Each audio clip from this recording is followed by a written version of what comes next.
President Trump has unveiled a new, more combative approach toward the federal investigation of his campaign, attacking prosecutors and, for the first time, singling out Robert Mueller by name. It all began late Friday night when Attorney General Jeff Sessions fired Deputy FBI Director Andrew McCabe less than 2 days before McCabe would become eligible for full pension benefits. President Trump, who has publicly attacked McCabe since last summer, celebrated McCabe's abrupt termination, saying on Twitter, "Andrew McCabe fired. A great day for the hardworking men and women of the FBI, a great day for democracy. Sanctimonious James Comey was his boss and made McCabe look like a choir boy. He knew all about the lies and corruption going on at the highest levels of the FBI." Well, then on Saturday morning, Trump attorney John Dowd seized on McCabe's firing to call for an end to the special counsel's probe.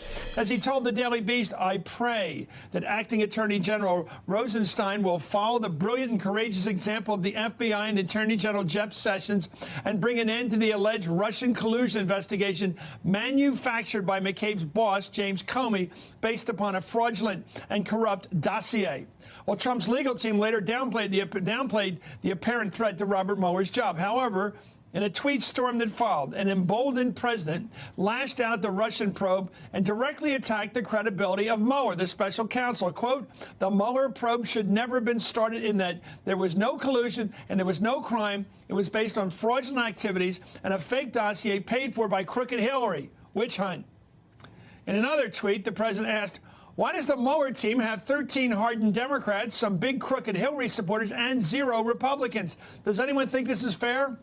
Well, this comes as an outside advisor to the president tells the Associated Press that, quote, "Trump has fumed to confidants that the Mueller probe is going to choke the life out of his presidency if allowed to continue unabated indefinitely." I'm joined right now by Shannon Pettypiece, White House correspondent for Bloomberg News.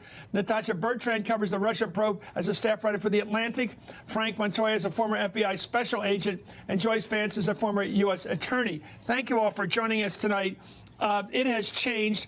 What do you make of this, Shannon? Why is the president attacking Mueller by name now? It's personal. It's just about destroying this guy. He doesn't have a legal case. Is that why he's doing it? It's absolutely a shift going on. And the new lawyer he has brought on today to his legal team is a fighter who's pulling no punches, who believes there is a conspiracy in the FBI to go after this president. Yes, says he believes. So this is just the beginning. Expect a ratcheting. Joe DeGenova. I've known him forever. Yeah. Back in 1992, he worked on the passport scandal. He was a big fighter. So he's bulking up. Does he have it? It looks to me like he's getting personal. However, Natasha, he wants to destroy. Tell me about this. Well, it really makes no sense. I mean, the White House kind of had a victory when it managed to get Mueller's team to submit kind of written questions or at least topics to the White House about a possible sit-down interview with the president. Interview. Where's that word come from? Help me with that word. Questioning, interrogation. Why is it an interview? I'm curious. Everybody's using that word. Everybody. What does it mean? It's technically the President of the United States is a witness in this case, probably a defendant. Why can't they just say question the guy and say show up at this date or you're under subpoena? And if you don't break the subpoena, we'll hold you in contempt. Well, why do they have to negotiate with the president? I don't get this. Right. Send me your they're talking about a written questions. What are you kidding me? Yeah, exactly. Take-home exams. Well, and that you mentioned the subpoena because, listen, they only have, I mean, this is typical lawyering. Clinton's lawyers did it too. You do this back but they're and forth leaking all this stuff to the press. Why do you guys buy the fact that they have a choice? Don't they have to answer to a subpoena? There will be a subpoena. If Trump's lawyers know they can only push so far and so long, or they will receive a subpoena, and then it's going to have to be walk down to the courthouse without your lawyers, and you're testifying under oath. Yes. Back to you. Tell me about the interview. Everybody uses the word. I'm not knocking you, but it just seems so soft. Right, and now you see it was a complete shift. I mean, John Dowd, kind of riding high off of the firing, I guess, of Andy McCabe on Friday night, kind of issued this off-the-cuff statement to the Daily Beast saying, you know, I hope this witch hunt comes to an end, and it was very, very Trumpian in its language. And this is not exactly a lawyer who is known for his discreetness, I should say. He and Ty Cobb were kind of sitting at a restaurant last summer talking about the Russia investigation. Oh, I remember that scene. They were overheard. Let me ask Joyce about this. Let's get back to a couple of things here. The questions that they have apparently leaked out, somehow have gotten a hold of them. The line of questioning seems to focus. They want to ask the question mainly about obstruction stuff. What does that tell you? Well, first, Chris, to go back to your comment about the interview process seeming a little bit soft, I would just point out that prosecutors learn an awful lot about where a witness is coming from during these negotiations over an interview. So, yes, absolutely true. The president will have to show up and be interviewed, or whatever you want to call it, at some point in time. But in this back and forth, I suspect Mueller's team is learning an awful lot about what sorts of concerns they have, what the pressure points are, and maybe even how firm the president is in this red line assessment. But look, the focus on the obstruction issue in the questions doesn't in any way limit what Mueller can question the president about. Anything is fair game, whether this is an interview or a grand jury, sort of an inquisition setting. The president will have to answer questions that the Mueller team deems it essential to hear from his mouth. And at the end of the day, that's what will happen. Let me go to Frank Montoya. The same question. The president could be questioned on anything. In other words, if he shows up, I don't know whether Bill Clinton, the President Clinton, was ever warned that they're going to talk about Monica when he was asked about the Paula Jones case, but they sure as hell asked the questions. That none of this preview of coming attractions crap, where they say, oh, we're going to ask you all these tricky questions. Get him in the booth, get him under oath, and start grilling him. That seems to be the appropriate method you're thinking. Yeah, I mean, once they get him down in the chair, that's exactly right. They're going to go, they're going to start asking him questions about what they are investigating, and he's going to have to make the decisions about how he's going to answer those questions. Frankly, I think that's what his lawyers are most worried about, because what's going to come out of his mouth when he's asked those hard questions, whether it's about relationships with Russians, or it's about obstruction of justice, or it's about, the money trail. Let me go back to Natasha, and start both of you guys. It seems to me that one of the goals, if you're on Trump's side, they want to catch him in a perjury trap.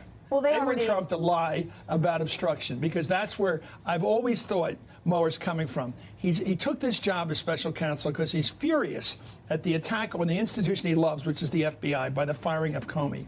And he sees that as an obstruction of what Comey was doing, which was to help investigate the president, right? So it seems to me it would be appropriate for them to really grill down on that and say, what did you say to Flynn? What did you say to anybody working for you? Are you sure? And Trump will lie, and they'll catch him. That's what they're trying to do. Right. They're going into this interview asking questions that they already know the answers to.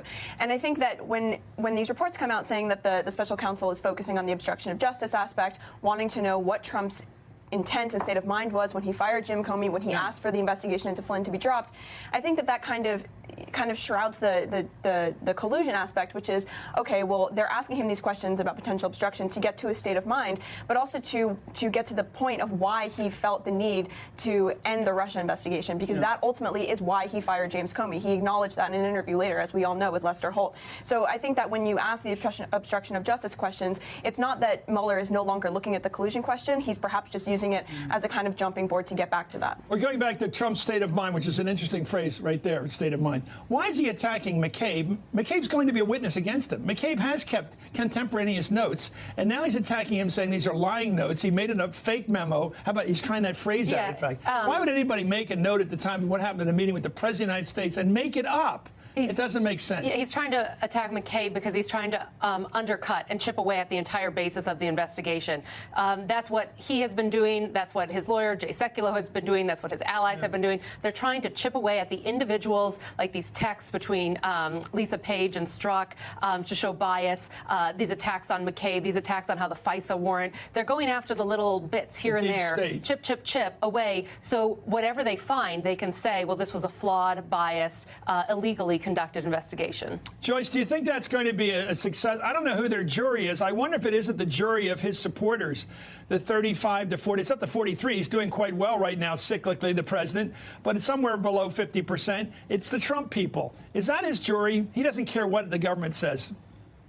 It has to be the court of public opinion, because the way this would play out in front of a jury, if he were ever charged, would be in a way that would give, I think, great credit to those witnesses who could be heard to be honest and truthful, and who would have, be able to tell their full stories in court, along, frankly, with the president's witnesses. And I don't have much doubt about how that would come out. So what the president hopes to do here is to write off people like Andy McCabe and Jim Comey as liars, as people who conspired against him. I think we're all looking forward to Jim Comey's book and to seeing, what sort of truths he has to tell. April 17th, that book comes out. Anyway, the president's attacks on McCabe, as I mentioned, Comey, and Mueller drew a strong rebuke from former members of the intelligence community. Former CIA Chief John Brennan responded to the president this way: when the full extent of your venality, moral turpitude, and political corruption becomes known, you will take your rightful place as a disgraced demagogue in the dustpan or the dustbin of history. You may scapegoat Andy McCabe, but you will not destroy America. America will triumph over you. Well, that was John Brennan. The former FBI Director James Comey responded to the president's attack on him, saying, Mr. President, the American people will hear my story very soon, and they can judge for themselves who is honorable and who is not. Frank, back to you. Again, we go to who's the jury here. I think it's the deep state, and they already, I think, are against Trump on this. I think he's got a point there. Anybody who cares about the FBI doesn't like the way this guy's been behaving, and the whole justice of our country, the way we do things, the way we treat witnesses, the way we treat civil servants, lifetime civil servants like McCabe, enjoying firing him right before he gets his pension, that sort of thing. But they must be Trump people. Is that his jury? It's a 60-40 split right now. These investigations that are taking place either in the District of Columbia or in the Eastern District of Virginia. There's going to be folks that are supporters that are in that, in those jury pools. There are also going to be folks that are not his supporters in that jury pool. But I think the important thing here, bottom line, baseline, essential aspect of this investigation and the fact that Bob Mueller is running it is that he's not going to be caring about public opinion. He's not going to be caring about popular opinion. It's going to be about the facts. And then he's going to sit down, and his prosecutors are going to be making these cases based on the facts. And then the juries are going to have to make their decisions, given the instructions that they get from the court, given the information that is presented as evidence. They're going to have to make that decision, at least against defendants that are not the president. If in fact we're able to indict the president, or if there is an impeachment, then that's a different story. But as far as the case is concerned, as far as Mueller's prosecution of this case, it's going to be all about the facts. Let me go to Joyce on this, and then I'll get back to the journalists here. This about blaming the government, saying the government's no good, the prosecutors are no good, in this case the police, the FBI are no good, does sort of go back to the O.J. case, because Johnny Cochran, notorious or popular, whatever, successful certainly with his way of making the L.A. police the issue in that murder case, double murder case. He made the issue the police, whether they were racist or not, whether they manipulated evidence or not. And the jury went with that argument. This time around, it seems like Trump, in the court of public opinion, is making the FBI the issue, the special counsel the issue, McCabe the issue. Everybody but himself the issue. That seems to be the O.J. strategy at work here. Yeah, I mean, it's that old strategy that defense lawyers use. When the facts are on your side, pound the facts. When the law's on your side, pound the law. When neither one is on your side, pound the table. And usually when you're pounding the table, you're pounding the police. Unlikely to work here, simply because this investigation has been handled by such professional people. They have undergone just crushing, as Andy McCabe did, just crushing sorts of diatribes from folks in the president's circle. But their veracity and the process that they've used and the clarity with which they've proceeded will hold up when the end of the day, when they present this evidence. The evidence that they're beginning to compile is overwhelming at this point, and this sort of attack on them as law enforcement officers won't work.